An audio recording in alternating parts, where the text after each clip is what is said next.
और जब मुझे लोग मिलते हैं और कहते हैं कि हम सीपीएम का काम कर रहे हैं और उसको गलत नहीं समझते, तो मार्केट में बेतहाशा सीपीएम के नाम से टेक्निक्स आई हैं। ये जो ऑनलाइन मनी मेकिंग आप सीपीएम के मेथड को यूज करते हुए करते हैं, ये गलत है या सही? आखिर ये सीपीएम है क्या? ये गलत है या सही? इस काम को करना चाहिए या नहीं करना चाहिए? क्या ये लॉन्ग टर्म है? आज की वीडियो में इसी पर डिटेल से बात करने वाले हैं। तो अगर आप मुझे पहली दफा देख रहे हैं और एक्साइटेड हैं इसी वीडियो के लिए, तो चेक कर लें कि आपने यूट्यूब चैनल सब्सक्राइब किया हुआ है, फेसबुक पर पेज फॉलो किया हुआ है, उसके अलावा इंस्टाग्राम पर फॉलो करना नहीं भूलना है।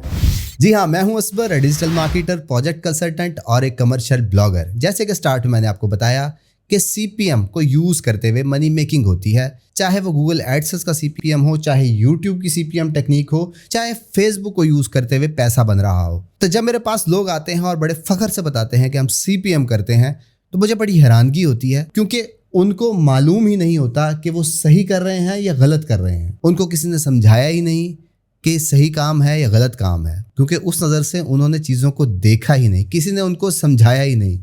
और मज़े की बात यह है कि सीपीएम ट्रेनिंग कराने के लिए भी लोग तैयार फिर रहे होते हैं और उनसे ट्रेनिंग की जाती है। पर आखिर होता क्या है? ये सीपीएम की बात हो रही है, तो आप समझते हैं कि सीपीएम आखिर होता क्या है। सीपीएम ऐसी टेक्निक को कहा जाता है जिसमें कोई भी कंपनी आपको एड्स देती है, वो चाहे वेबसाइट पर हो, वो चाहे वीडियो पर हो। जब भी उसको एक सर्टेन अमाउंट ऑफ इंप्रेशंस मिलते हैं, उसकी बेस पर एक अमाउंट वो कंपनी देती है। जिस तरह आप सुनते होंगे कि इतने व्यूज पे कितने पैसे मिलते हैं, तो सेम मिसाल वेबसाइट की भी होती है कि जब वो एक ऐड लगी होती है, उसको ज़्यादा से ज़्यादा लोग देखते हैं तो उस पर पैसे बनते हैं। सेम इस तरह जब कोई क्लिक करके उस ऐड पर चला जाता है तो उसके थोड़े ज़्यादा पैसे मिलते हैं। अब सवाल ये है कि गलत है या सही? काम तो बिल्कुल जेन्युइन है जिस तरह मैंने आपको अब तक बताया है, पर मसला वहाँ ख़राब होता है जब वो ऐड कोई कंपनी दिखा रही है, वो किसी हॉस्पिटल का ऐड है और वो हॉस्पिटल चाहती है कि मेरे पास इस बीमारी से रिलेटेड पेशेंट्स हों तो मैं उनका इलाज करूंगी, और वो कोई दुनिया के किसी मुल्क के अंदर वो हॉस्पिटल है और वो $5, $10 या $100 एक पेशेंट को अपने तक लाने के लिए किसी कंपनी को पे कर रहा है एड्स के लिए। अब वो ऐड आ गई आपके सामने और आपने उसके ऊपर क्लिक कर दिया।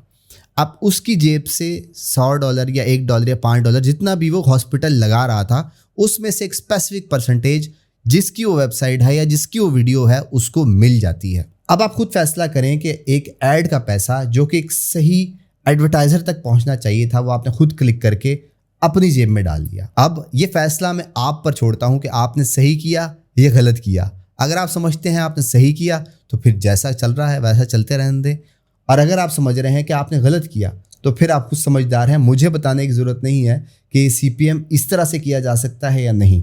फिर यहाँ पर आती है एक और दूसरी टेक्निक। अब इसका दूसरा एंगल ये है कि वो लोग जो सीपीएम करते हैं और ट्रैफिक कहीं से खरीदते हैं, चाहे वो किसी भी सोशल मीडिया से खरीदें, चाहे किसी वेबसाइट से खरीदें, जब वो खरीदते हैं तो लोग खुद अपनी मर्जी से उनकी वेबसाइट तक आते हैं। अब यहाँ बहस फिर अलग है कि आप क्या दिखा के ला रहे हैं, पर लोग खुद जेन्युइनली आए हैं। अगर उनको एड्स में इंटरेस्ट होगा, उनकी मर्जी की ऐड आ रही होगी तो वो क्लिक करके ज़रूर देखेंगे, पर अगर उनकी मर्जी का कंटेंट नहीं आ रहा होगा तो फिर वो वेबसाइट छोड़ के चले जाएंगे। तो यहाँ तो किसी हद तक ये एक्सेप्टेबल हो सकता है कि आप ऑप्शन छोड़ रहे हैं बंदे के ऊपर कि वो एड्स देखना चाहता है या नहीं, और जब आप किसी को कन्विंस कर रहे होते हैं ये ऐड देखने के लिए तो वहाँ फिर कहानी ख़राब हो जाती है। तो सीपीएम के मेथड का मैंने आपको वन लाइन प्रोसेस बता दिया कि जब एड्स देखी जाती है, अगर वो सही बंदा देख रहा है तो फिर तो बिल्कुल ठीक है। अगर वो सही बंदा नहीं देख रहा है और आप खुद क्लिक कर रहे हैं तो फिर ये ठीक है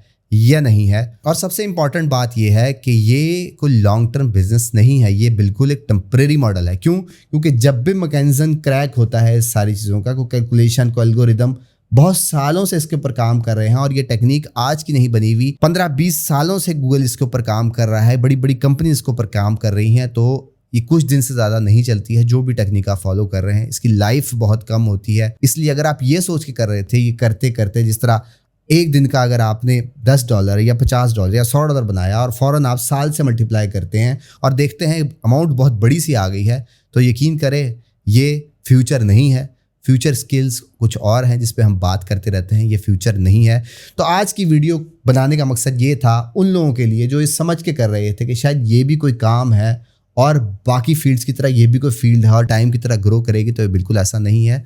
ये बिल्कुल एक टेम्परेरी ट्रिक है, शॉर्ट टर्म ट्रिक है। जब तक पैसा बन रहा है बनाएं, उसके बाद कब बंद हो जाए कुछ पता नहीं है। तो अगर ये तमाम चीज़ें आपको अच्छी तरह समझ आ चुकी हैं तो फिर आप कमेंट में आई विल ट्राई लिखना मत भूलिएगा। जाने से पहले ये ज़रूर चेक कर लें कि आपने यूट्यूब चैनल सब्सक्राइब किया हुआ है, फेसबुक पे पेज फॉलो किया हुआ है, उसके अलावा इंस्टाग्राम पे फॉलो करना नहीं भूलना है। That's all for today.